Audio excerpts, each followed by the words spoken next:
கோவில்பட்டியில் பெண் கொலை செய்யப்பட்ட வழக்கில் 8 ஆண்டுகளுக்கு பின்னர் இருவர் கைது செய்யப்பட்டுள்ளனர். சினிமா பாணியில் காத்திருந்து குற்றவாளிகளை போலீசார் தட்டி தூக்கியது எப்படி?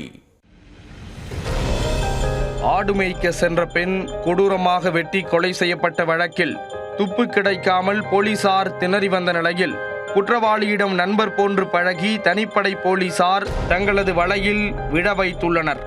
கொலை சம்பவம் நிகழ்ந்தபோது இளம் சிறாராக இருந்தவர் சென்னையில் தஞ்சமடைந்துள்ளார். பொறுமையாக காத்திருந்த போலீசார் கதை திரைக்கதையை ரெடி செய்து இருவரை கைது செய்துள்ளனர். நடந்தது என்ன? தூத்துக்குடி மாவட்டம் கோவில்பட்டியில் இலுப்பையூரணி பகுதியைச் சேர்ந்த முத்துராமலிங்கம் என்பவரின் மனைவி பாக்கியலட்சுமி. 48 வயதான இவர் கடந்த 2018 செப்டம்பர் மாதம் ஆடு மேய்க்க சென்றுள்ளார். அப்போது மர்ம நபர்களால் வெட்டி கொலை செய்யப்பட்டுள்ளார். இந்த வழக்கில் சிறுவர்கள் சிலரை பிடித்து போலீசார் விசாரித்துள்ளனர்.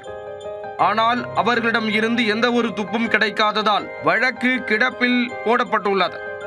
இந்த நிலையில் தூத்துக்குடி காவல் கண்காணிப்பாளர் சிலம்பரசன் உத்தரவின் பேரில் தனிப்படை அமைத்து போலீசார் வழக்கை தூசி தட்டி எடுத்துள்ளனர்.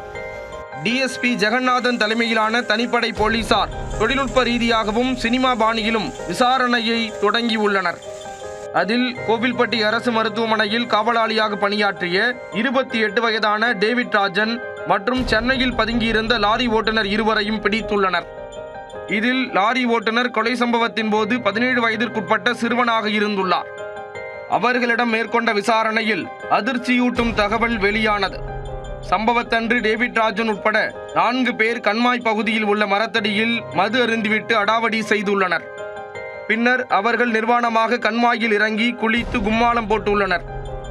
அப்போது அங்கு ஆடு மேய்த்துக் கொண்டிருந்த பாக்கியலட்சுமி அவர்களை கண்டித்துள்ளார்.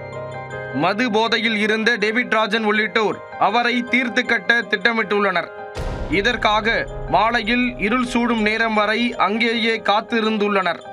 பின்னர் ஆள் நடமாட்டம் இல்லாத தருணத்தில் பாக்கியலட்சுமியை தாக்கி அரிவாளால் வெட்டி கொலை செய்ததாக வாக்குமூலம் அளித்துள்ளனர்.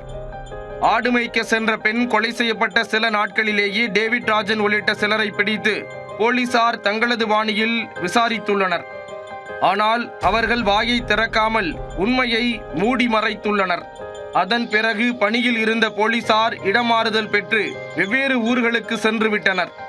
இருந்தபோதும் சந்தேகத்திற்குரிய 4 பேரை மட்டும் குறிவைத்து போலீசார் தொடர்ந்து கண்காணித்து வந்துள்ளனர். 4 பேரில் லாரி டிரைவராக உள்ளவர் அப்போதே சென்னைக்கு சென்றுள்ளார். இவரை பிடிப்பதற்காக தனிப்படை போலீசார் சென்னையில் முகாமிட்டுள்ளனர். 6 மாதங்களுக்கு முன்பு அவரை தேடி கண்டுபிடித்த போலீசார் நண்பர்களாக பழகி வந்துள்ளனர். தன்னுடன் பழகுபவர்கள் போலீசார் என்பது தெரியாமல் லாரி ஓட்டுநரும் சகஜமாக இருந்துள்ளார். அதில் பல கட்டங்களாக அவரது வாக்குமூலத்தை சேகரித்துள்ளனர்.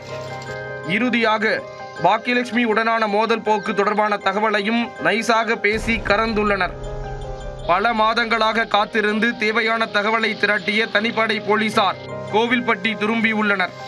பின்னர் லாரி ஓட்டுநர் அளித்த வாக்குமூலத்தின் வீடியோவை அவரின் கூட்டாளி டேவிட் ராஜனிடம் பிட்டு பிட்டாக போட்டு காட்டியுள்ளனர்.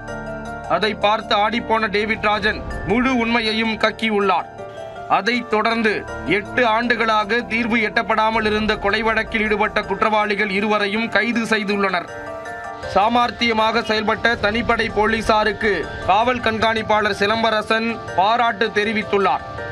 ஆடு மேய்க்க சென்ற பெண்ணை கொலை செய்துவிட்டு 8 ஆண்டுகளாக எதுவும் தெரியாதது போல் ஊருக்குள் சுற்றித் திரிந்த இருவர் கைது செய்யப்பட்டது கோவில்பட்டியில் பரபரப்பை ஏற்படுத்தியுள்ளது.